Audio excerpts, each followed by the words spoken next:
So today we're going to talk about traffic sources that actually work for e-commerce brands.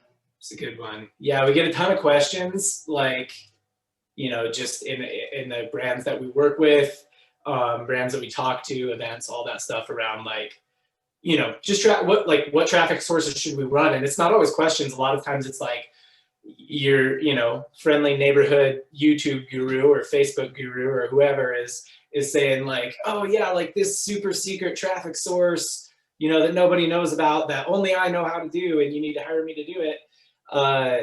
They're saying different things. So it's like, what actually works? What do you actually, what should we actually do? So we're just gonna hit on that.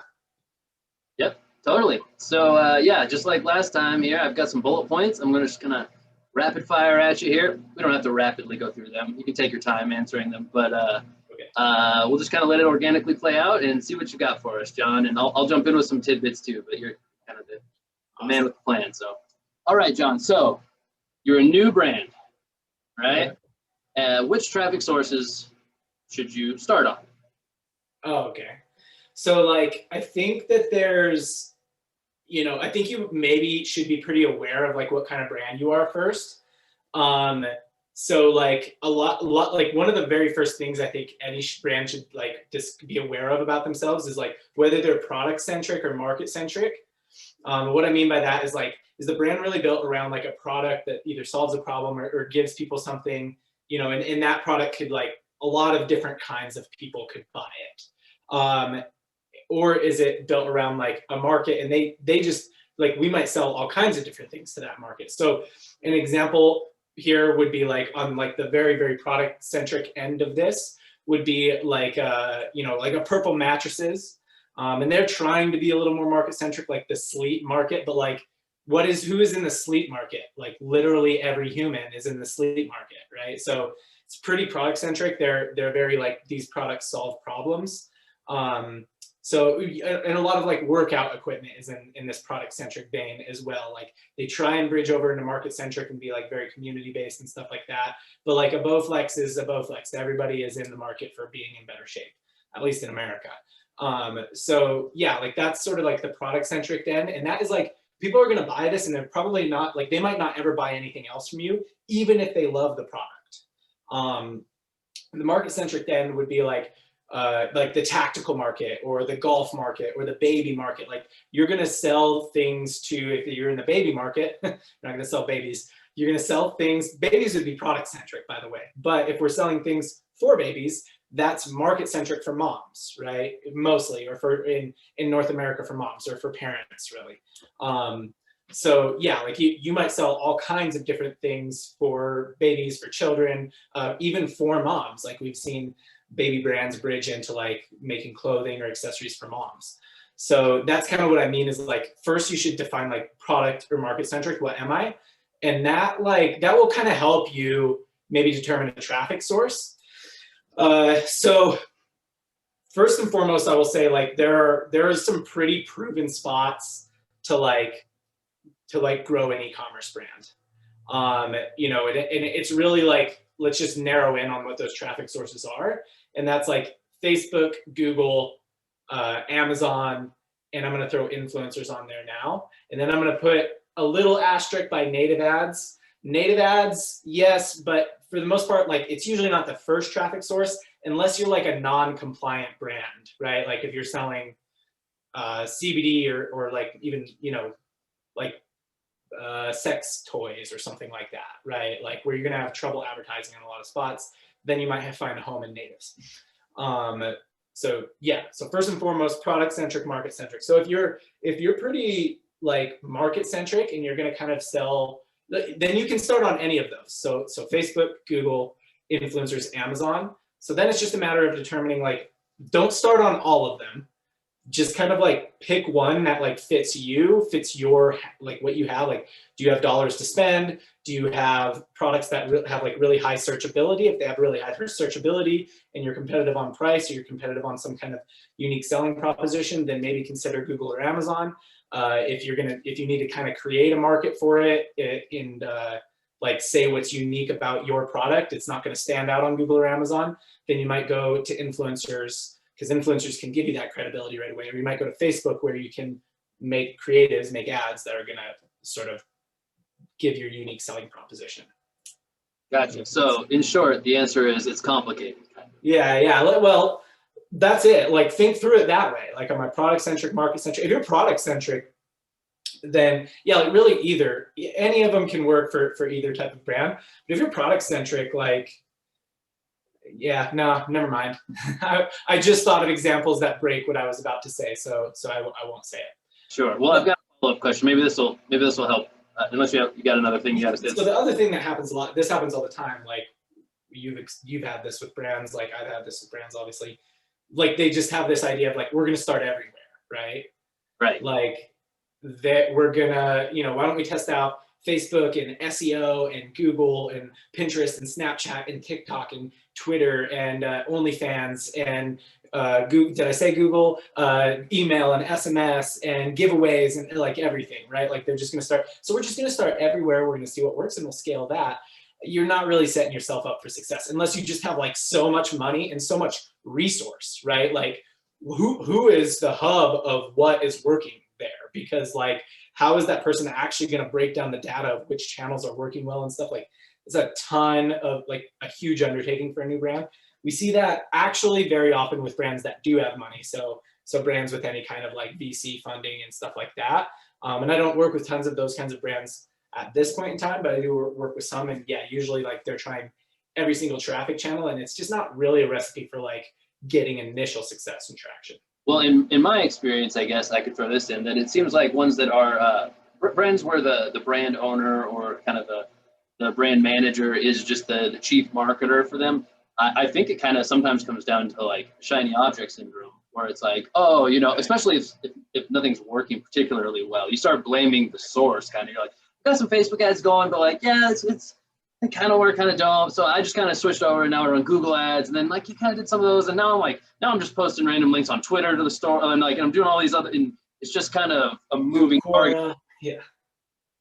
Right. So yeah, all kinds of stuff. I think that's one spot where, especially experience at working with multiple brands, you kind of do see different blueprints that work more specifically for different types of brands, whether they're market centric or product centric, like you were saying, and you learn to kind of like follow the blueprint a little bit more, or at least stick to a plan. The plan can never work if you keep pivoting all the time. Yep, you can pivot the plan for sure. Like if you're like, okay, I feel like we're sticking to Facebook ads and we just can't get this thing working, we can't get it humming. Like it's fine to pivot to an influencer strategy and say like, hey, we're gonna put this much of our effort into Facebook. We're also gonna put this much effort into influencer. But don't go like, oh, Facebook isn't really working. We tried for a month. Now we're gonna try everything. You know what I mean? Like it's fine to pivot. Like I'm not saying don't pivot, but yeah, like. Okay, so follow really up. Plant a tree before you create an ecosystem. Right. So follow up to that a little bit more, like the next level view, zooming in a little bit now. So let's say you do land on a traffic source based on kind of criteria you just laid out. You decide, let's just say like Facebook, for example, for this one. Should I test a little bit, kind of based off my gut, since I'm the brand manager or I run the ads for this account? I kind of know the market. Should I just test a little bit and double down on that? Should I test a lot? Should I test a lot, but with the caveat that I'm like, going to try to narrow down and just scale vertically on what works, or keep scaling horizontally? Like, what's your thoughts around that? Right. So the way that you test is going to be completely different per channel. Okay. But I would say like the big mindset thing here is like really think around like allocation of resource, like both your human resource, like whatever human resource you have available to you, and like dollar, like money resource. So like my favorite thing people say here is that it's like, I mean, I have unlimited money if it works. Like, yeah, okay. I mean money resource if it doesn't work. Okay. So because there's a good chance it won't when you're launching. You don't know what it'll work with yet. So yeah, so like influencers, like there's so many ways to do it that you could be pivoting, testing, trying different things all the time. But like I would say, think around resource. So don't like try so much that you just like spread your resources too thin, and you can't really like track how like the different nuances of what you're trying is working. You said Facebook. Same thing, like don't spread your budget so thin that you can't really gain any data confidence at your ad sets or your ads. Same with Google, you know, really any paid traffic source like that. And yeah, like, and I think the human resource element really matters too, but matters a ton if you're going to launch with like influencers or Amazon or something where there's like some sort of organic element to it, where like if you don't have enough human resource to like actually pay attention to like, oh, here are the 3 different variations of influencer deals I'm trying, like what is kind of working best or returning best or attracting the right kinds of influencers. If you're like, yeah, I have those 3 variations of influencer deals, and then I have this way that I pay people, and this way that I pay people, and this way that I pay people, and then I have this, and like then you just, your human resource gets spread so thin that you don't actually know what's working. You're not like controlling variables to see like what things working best. Right. Yeah. No, I think that's a smart scope to look at it through, because I mean, I believe in testing. I mean, in a perfect world, everything, right? Like when you have the option to, why wouldn't you test to see what works best? But if you find yourself running so many tests that you don't have the follow-up time to kind of analyze the data from those tests and then optimize, you know, what you have running based off of those results, then kind of what's the point of running so many tests? Yeah, so we use a framework for like testing. People use this for CRO. I don't know why I put CRO in quotes. CRO is a thing. It doesn't have to go into quotes, but the reason I put testing in quotes is because like testing can mean, what does testing mean? Like everyone says test everything. Testing. And I think that like that's like a really dangerous mindset to have, because almost nobody has unlimited resource, and testing everything means using unlimited resource, right.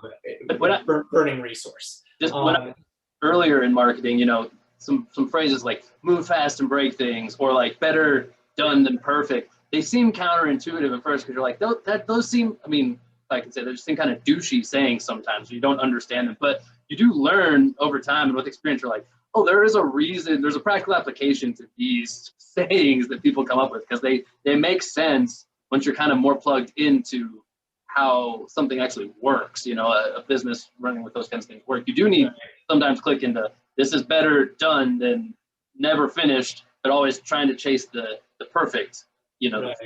Yeah, like just get it out there. We use, so we use a framework that like, you know, the ICE framework. I didn't come up with this. I'm not the first person to think of this. Like, you know, if I have an idea within my current, like, hey, I'm using influencers, or I'm on Facebook and Google, or wherever I am in my business, and I have an idea, or I have a thing I want to split test, or just like really any idea I have, or a thing that I want to test, or a thing that's like not within like the normal workflow of like the week to week of like, here's what we need to do to add new creative, or to get new deals, influencer deals, or whatever, get, you know, better Amazon rankings. It's not in my normal workflow of week to week, and it's like a new idea I want to try, or we want to try. We score it on what is the potential impact of this idea, what is our confidence level that impact will be positive, and how easy is it to implement. And like it's 1 to 10 on each of those, and the top priority ideas are the ones with the highest scores, right? So like a lot of times I think that like shiny object syndrome is like very high impact stuff, and like a lot of times we just pull the trigger on it because we have high confidence, maybe not correctly, but we have high confidence. But a lot of times the ease level isn't really there. So like it's good to think of all of those things, because there are oftentimes where we'll be like, oh yeah, some with really high ease scores get prioritized high, and we can implement those ideas and track them quickly, and like make really good gains without like a ton of work, or without a ton of effort, honestly. So yeah. Right. And you know, I can tell already there's going to be some crossover here from bullet point to bullet point, but I grabbed these based off of, you know, questions we get all the time. So maybe a little more framing around a situation here will kind of help put more of this into perspective for people. So, all right, say you have the opposite of shiny object syndrome, and you know you've been a little bit more disciplined. You've stuck to one traffic source, and you've actually got it working. You know, at least to your definition of working, right? And yeah. But that's all you've got. That's the only engine for your business right now. So what does that person, the person who's been plugged into one thing, taking the time to get it working, what do they do next to avoid shiny object syndrome there, you know? Yeah. Right. Like I need to, you need to be diversified. You can't have all of your traffic, all your sales coming from one traffic channel. That's a scary place. But you don't want to like, yeah, go be that, VC marketer with $50 million in budget who tries everything and none of it works. Hope that guy's not watching, but yeah, and honestly, if he is watching, he doesn't think I'm talking about him anyway. So well, I think that like really like once you get one paid, so I think about it like this: in early stages, traction stages, getting off the ground, you're gonna find like one of the pillar traffic sources that is like working for you. So like Facebook, Google, Facebook, Instagram, Google, Amazon, or influencers, or maybe natives. And then like that one's gonna scale, and then you're gonna be like, whoa, like, hey, if this happens all the time when that channel is Facebook, and that channel is Facebook a lot for direct to consumer e-commerce brands, it's like, oh yeah, this is a volatile channel, and if it stops performing tomorrow, I'm out of business by next week. You know what I mean? So really the best like things to add and supplement right away, like really early on, as soon as you get any kind of traction, are your retention channels. So that'd be like email and SMS. And those are like really the best two retention channels to focus on right away. In case you might have recommendations on like which to focus on first or whatever, but yeah, email and SMS. And so yeah, like early on, just focus on getting like your basic flows up, add to cart, post-purchase flow, stuff like that. And then as you're actually getting traction on that main channel, then make sure all your flows are built out. If you're product centric, then you need to create a rhythm around optimizing your flows, right? So like split testing different emails, subject lines, things like that within your flows, because you need all of your retention channels to just be very tight and scoop up as many of those dropped sales as possible if you're product centric. If you're market centric, you need a process around that. But that's like a little, like you can be a little more loosey-goosey there. Like a pro, Casey will probably say like, don't be loosey-goosey there. But I say like from a practical aspect, you can kind of be a little more loosey-goosey there, but you also need to create, what's more important is you create a rhythm around like regular campaign sending so that you're dropping new products to your market, you're, just speaking to them regularly, and you're creating like a community in that market around your brand. As woo-woo as that sounds, all that really means is like, you're giving them a new reason to look at you on a very regular basis.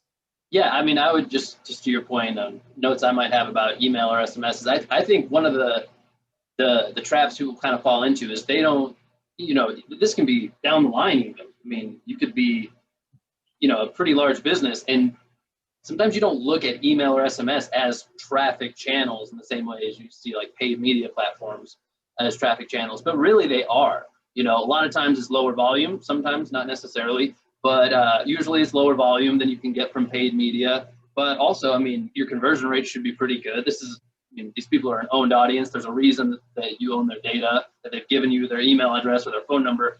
So I would just say look at them similarly to how you look at Facebook or Google or whatever else is working for your business, and give it the same effort. Give it the same, like you were saying, if you're going to split test ad headlines, yeah, you should probably be split testing email subject lines. You should, treat them similarly. They're not exactly the same kind of traffic channel, but they are a traffic channel, and there's always optimization to do. And some businesses find themselves, driven by email, in which case, like, if you aren't optimizing everything, then honestly, you're just kind of a fool. Like, so.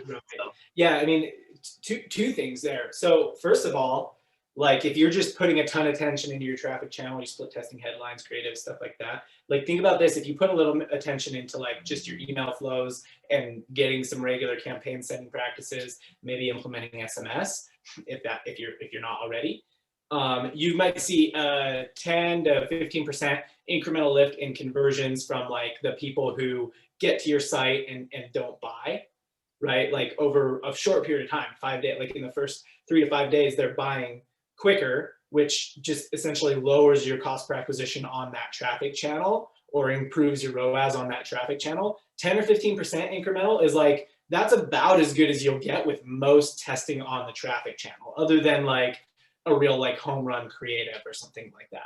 So really, I mean, like that is like a solid base hit most of the time, even for big brands, unless they're already putting a lot of focus and energy into it. Totally. Yeah.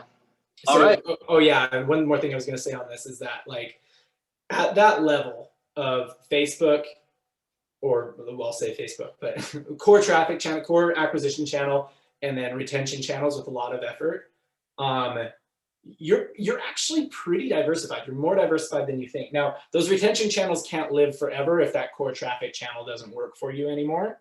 But we have a brand that we work with that has grown from like 3 million one year to 7 million. So 2019 they did, or 2018 they did 3, 2019 they did 7, 2020 they did 25 million. This is all direct to consumer through their site. In 2021, they're pacing for about 40, 45 million. Facebook, Google, email, SMS. 4 traffic channels. That's it. They're very market centric. So that works for a market centric brand. But product centric, you do need to be more diversified across traffic channels. But. Right. I think probably across any of those things, though, any of those situations you could find yourself in, even considering the brand is like harmony, right? Like, again, everything kind of has to work together, like cohesively. Otherwise, why are you doing it? And I think that's actually a good segue into this next point I have here. So I think it's safe to say that probably the 2 biggest platforms that most people who would listen to this find themselves on are Facebook and Google. Would you say that's fair to say? Yeah. I bet most brands with any level of traction, even if they started with influencers, that's it. Like the core 3 for DTC brands. Amazon would be the other one. Sure. Yeah, I mean, really all the core pillars. They could have started with any of them, but most that start with influencers are going to be on Facebook and or Google paid pretty soon. Sure, gotcha. So, given that Facebook, there are some more standard platforms that people would already find themselves on.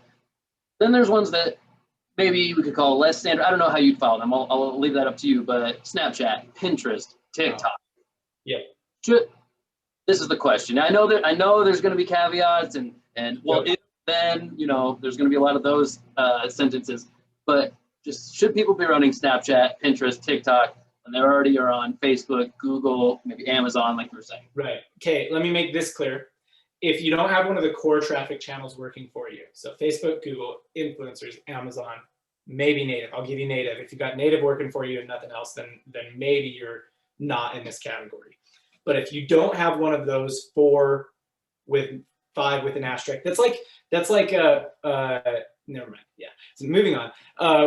So if you're not like already getting one of those working, you're not going to launch on Snapchat and like your brand, you're going to grow your brand with Snapchat ads or Pinterest ads. Like I'm not going to say never, because that's usually not true, but you would be like the big time exception to the rule. So really you just need to get one of those core traffic channels working if one isn't working. Now let's say they are working, like the situation you gave me.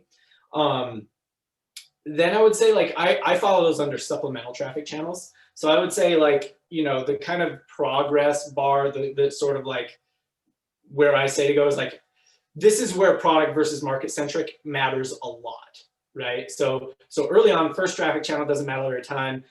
Getting retention set up, like it doesn't matter a ton. That's where it starts to matter a little bit. Like you need to put more effort into retention if you're market centric, but product centric, like you should put some solid effort into it. This is where it really starts to matter a ton, because like that brand I said a second ago, massive growth trajectory and not slowing down on 4 traffic channels, very, very market-centric brand.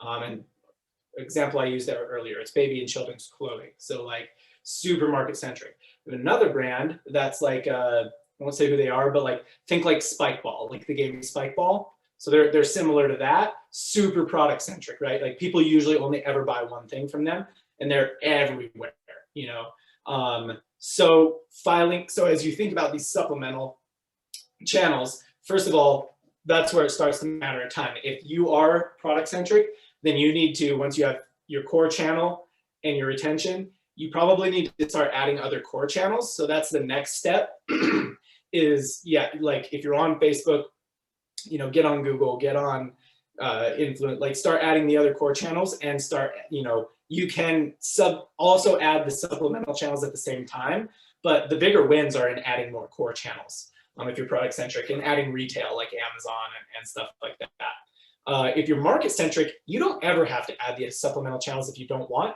but supplements are supplements for a reason. They do supplement you, right? Like they can help raise your just like overall MER, your overall revenue, your overall growth trajectory. So that, I mean, I don't know if that's kind of like what you were looking for, but yeah, typically I'll say like if you're only on one core channel, like look for your next, if you're market centric, let's say, if you're only on one core channel, look for like the next core channel that makes the most sense to you. And that's going to be a combination of your brand and just you. Like I'm like a paid traffic dude. So like if I'm on Facebook, I might look at Google as my next core traffic channel that I want to tackle. And I might go, I'm going to tackle Google. And then I'll start looking at the supplemental Snapchat, Pinterest, because that fits me and my style better. And I might leave influencers for later. Right. Whereas like if I'm like a very, very Facebook, Instagram advertiser, then I might go to influencers because I know that's going to help my Facebook, Instagram. And then I might go into the other traffic channels because I'm like, oh, I can use those same influencers on Snapchat, TikTok, stuff like that. So yeah, that's kind of how to think about that strategy. Does that make sense? It does. And that actually leads me right into this next point I have here. So the way I understand it, the way you're explaining it is there are more or less core kind of channels and then supplementary channels. And then there's some that are like, you know, when you name the vowels, like A, E, I, O, U, sometimes Y, right? There's some of those that was actually the analogy I was going to make. Is that yeah, right. So natives is like that sometimes. Yeah. It seems to me like influencers kind of falls in that too. Like it might be something you build a business on, but it might be something where you're like, we have a business built and we see an opportunity here to supplement what we have going on. So with that, let's imagine somebody has, they've got stuff going, they're not exactly at the beginning of a business, right? But they've paid for influencers before. They've at least taken that step, and they've taken the plunge, paid some influencers, but they didn't notice a great ROI from that effort. Mm-hmm. Okay, so should they be messing around with influencers anymore, or what should they do? So this is common, right? Like a lot of brands that have tested the waters with influencer, like paying for posts or something like that on Instagram, have not had good results. Or like, maybe they had good results. Like, yeah, like they hear about, oh, I heard about Gymshark built on influencers, but that was however many years ago Gymshark was built now. Like a lot, you don't realize it if you're like, kind of a millennial, but Gymshark's almost like 10 years old at this point. Like, so it was a while ago that they built on influencers. So yeah, a lot of people are kind of like, yeah, that paying for post stuff, like that's totally dead. Influencers is the wild, wild west. Like we are dealing with humans, not an algorithmic traffic channel, right? So like an algorithmic paid traffic channel, like it's going to give you CPA, it's going to do whatever it's going to do. And even a non-algorithmic one, like natives is pretty non-algorithmic. Like there's some algorithmic influence, Taboola would say we're very algorithmic, but they're not compared to Facebook. Like they're going to be like some CPA, like there's just like triggers and metrics you look at to optimize your campaigns. With influencers, like you're dealing with humans. So like to say the pay for post model doesn't work is kind of like premature, because it's like, how many influencers have you paid for a post? You paid every influencer for a post, because they're all going to price them. They don't know how to price themselves. They're going to price themselves differently. Like somebody with 50,000 followers, but super high engagement might be like, I've only got 50,000 followers. Yeah, you give me $100 and I'll post for you. And then like you might have like a huge ROI on that person. It's just a matter of finding that person. You know what I mean? Or like paying for the right thing. Like maybe if you shouldn't be paying for posts, maybe you should be paying for stories. I will say that we have a brand that we're working with that pays for posts at they shoot for a 5 ROAS. Like if they don't get a 5 ROAS, they consider the influencer not a good influencer. 5, right? They're not getting this on any paid traffic channel. And it's pay for posts. They pay for posts and they shoot for a 5 ROAS. They don't pay for posts. They pay for stories, for swipe ups, right? So they have criteria. The influencer has to do swipe up brand collaborations. They ask how many swipe ups they typically get, what their pricing is, and then they just have it backed out. They know, hey, we know we're looking for about this cost per click on their swipe ups, right? So that's one way. Or like even building a brand on influencers, like you might decide like we're only going to go do organic deals. Like we're not going to pay anybody. We're just going to seed them product and either hope they post or ask them if they'll post if we seed them product. Right? Like that's going to be our strategy. Or you might be like, hey, we're heavy paid, so we want to get these influencers posting for us and these influencers like saying our stuff, so that then we can use that content in our ads, right? Or so that we can then go approach them and say, hey, can I advertise through your page, and we can get access to their custom audiences and stuff like that. Right. Or YouTube's another spot where influencers are. They're called creators there. And that has like huge residuals, right? So like somebody does like some big YouTube product reviewer drops a product review of your product, there's a flood of sales from that. And then that video lives forever. Like you're getting sales from that, residual sales from that for forever, right? But those people, they're a little bit bigger. They typically have an agent. So there is so many ways to attack the influencer market. The best thing I think I've heard, stop rambling here in a second. The best thing I think I've heard is from you know, a head of growth, head of performance at a pretty big DTC brand, kind of one of like the brands that's held up as like, oh, look at how this brand is growing, and they're like doing really well. Like we have some insight into their numbers, and he's a really smart dude. They've moved like 30 to 40% of their budget in 2021 from paid to influencers. And the biggest thing he said about it is that he was like, you know, we did that in 2021 because in 2020 we dialed in how we do influencers. And like, I'll tell you, you have to bleed. Like you're gonna bleed at first, and you're gonna have some wasted dollars or wasted resource, right?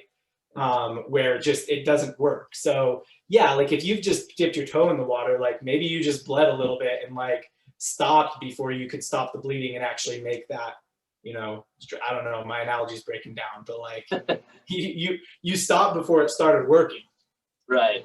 No, and you know, sometimes when we do these kinds of things, you know, I think my role is to kind of take the like very sophisticated, refined, kind of all-encompassing answer, not all-encompassing, but very you know, thought out answer. And I'm like, here's another take on it from the way I see what you just said. And it's a little simpler, a little easier. One-liner, yeah. Yeah, I'm going to go ahead and cram. I wish I had a drop for this because I feel like I'm going to do this every time. I want to cram in another sports analogy here. I feel like what you're talking about with influencers is the difference between like, you know, I'm a football fan again. So like the difference between building through the draft and building through free agency. Sometimes, you know, you pick up a free agent. Let's say you pick up a journeyman quarterback. You don't really have a quarterback, right? And he's all right. He's been around the league. He's good, you know. So you take a shot on him, but he isn't life changing for your team. You know, a middling quarterback isn't going to make the difference from your team being a 2-win team to a Super Bowl winning team, right? But as your business changes, you know, maybe you draft a quarterback and he's this young hotshot and he really raises the ceiling. And in that next year, you know, you get some kind of like hard-hitting, playmaking safety through free agency, and he can make plays on the ball. He can cause fumbles. He can get interceptions for you. And it's just a little bit different situation for your team. You found a little bit different profile of the player, the free agent player, or the influencer. You know, you paid a big contract, so there is a big risk sometimes, you know, depending on how you set it up. But sometimes they can pay dividends for you, and sometimes they don't. You know, it's really like any other. Again, it's like seeing this as its own traffic platform. You just don't get the nice, clean metrics laid out for you in a way. Create your own metrics, yeah. It's kind of what I said about email and SMS too. It's like it might look different, and you might have to optimize different than you're used to if you're on Facebook or Google or Snapchat or something like that. But it still is like in your brain, it kind of can fit in the same way, compartmentalized as its own traffic source, and it has its own pluses and negatives that you have to constantly be aware of. Right. Yeah. Right. So I'm going to follow your sports analogy. There's like NBA fan here, right? Like look at how the Brooklyn Nets right now are trying to build a championship team. They're like, we're just going to go buy Kevin Durant, James Harden, and Kyrie Irving. We're going to pay them whatever, and we're going to buy those three, and then we're just going to have filler around them, basically. Like hiring the Kardashian sisters or something. Right. So that's like you're going and getting those big ones, and then you're just going to – those big ones, those big influencers, the Kardashians, whatever, like you're going to pay them whatever, and then they're going to attract some, right? So some people like maybe want to go to the Nets now in free agency, in the next free agency, because they're like, I could win a chip there. But they're not like such big free agent targets that they're being courted. They're just like a really good role player. And then those big ones attract those big influencers, attract those influencers. We've heard that from Josh, from Snow, teeth whitening, that like having Floyd Mayweather and Rob Gronkowski just gets all of these really solid influencers who have really good ROI to just reach out to them and want to work with them, right? So that's a strategy. Another strategy is like, what the Warriors did. Like they drafted all of their talent when they on the dynasty they built. Like they got Kevin Durant in free agency for that run, but they drafted Klay Thompson, they drafted Steph Curry, they drafted Draymond Green.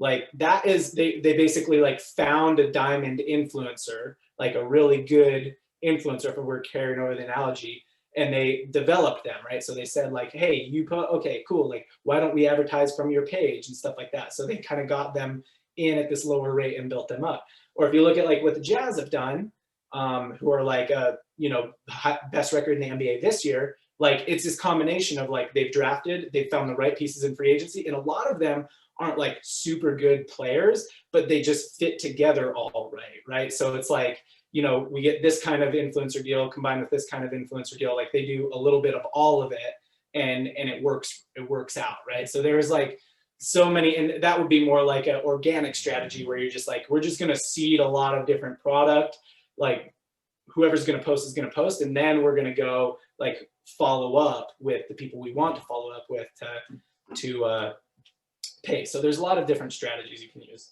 And anyway, like we went down that rabbit hole. Well, I'm gonna keep digging just a second longer, because you brought up Josh from Snow, and during one talk where we heard him speak, he said something along the lines. I think he was calling Floyd Mayweather, you know, that type of influencer deal is essentially like a boulder compared to like a pebble of some of these other influencers, right? He's a huge boulder, and there might be a big cost and a lot of effort to set something up like that with him. If you're dropping that big boulder into a lake, it's going to make a huge splash, but it might not make a big enough splash for your business that it actually offsets the effort and the cost it took to get that boulder there. But what it does is it, you know, people see that big boulder, and all the little pebbles, all of a sudden they want to be just like that boulder. And you have, all of a sudden you know, through that one deal, you have now access to any influencer, basically, because who doesn't want to be next to Floyd Mayweather? Who doesn't want to be in ads just like Floyd Mayweather when they dream of being monstrous influencer, you know? Yep. Yeah. Back when I was a professional runner, distance runner, like I specifically decided, I had a few different offers from brands.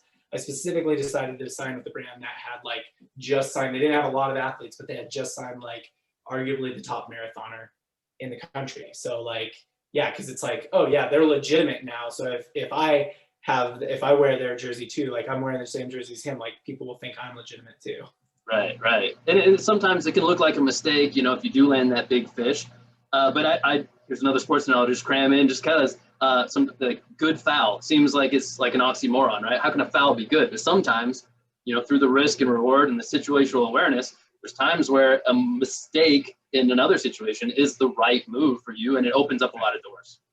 Yep, for sure. All right, John. So that's a good little pin in influencers, I think. The last big one, I know we've kind of been dancing around a lot of this stuff, but another one that could probably use a little magnifying glass on it, Amazon.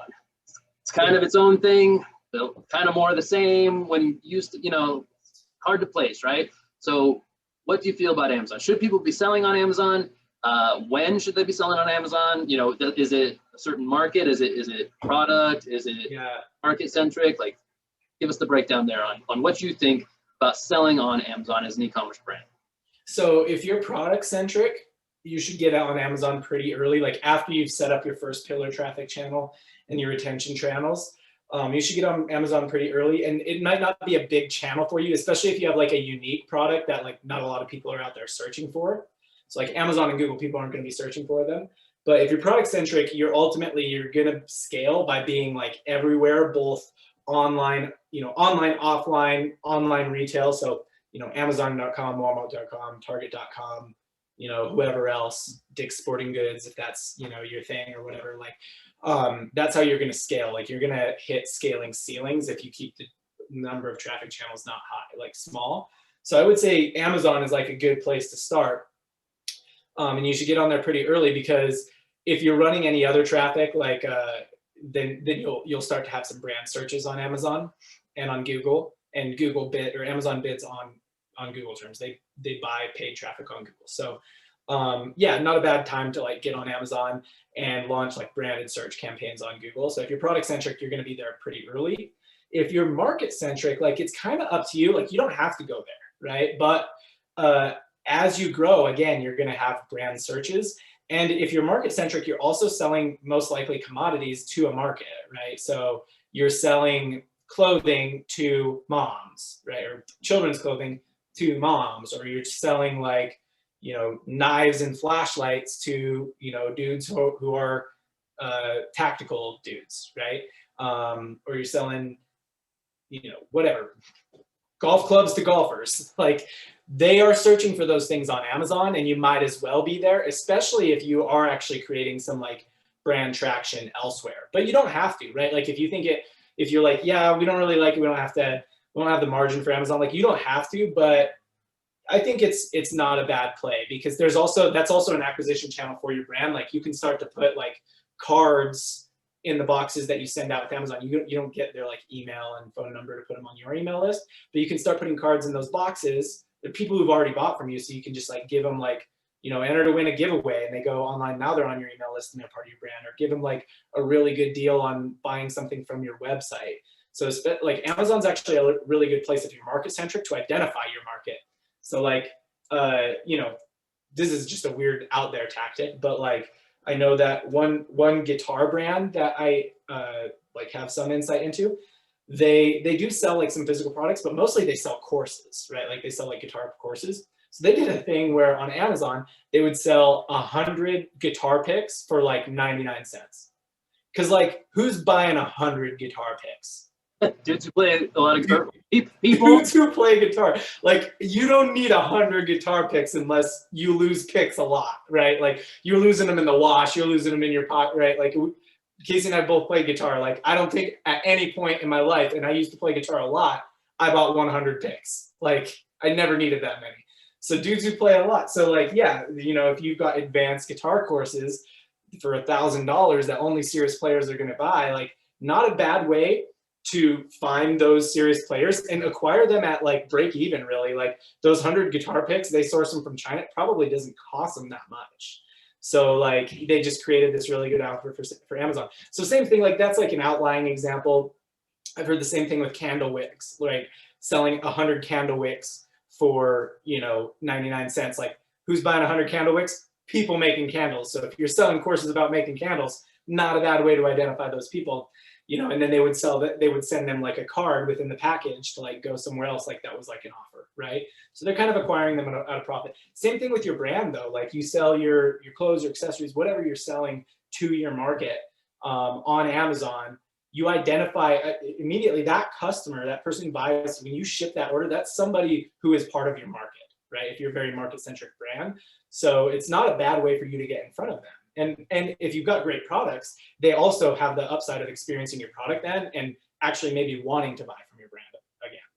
Right. I believe that those are the tripwires by the tripwires. Marketer terminology. We like that terminology. All right, man, that was actually that was great stuff. I don't have much to add to that as far as Amazon goes. I think you hit the nail on the head there. That's all the points I have laid out. So this has been modern commerce discussion on which traffic sources actually work when you're trying to sell for an e-commerce brand.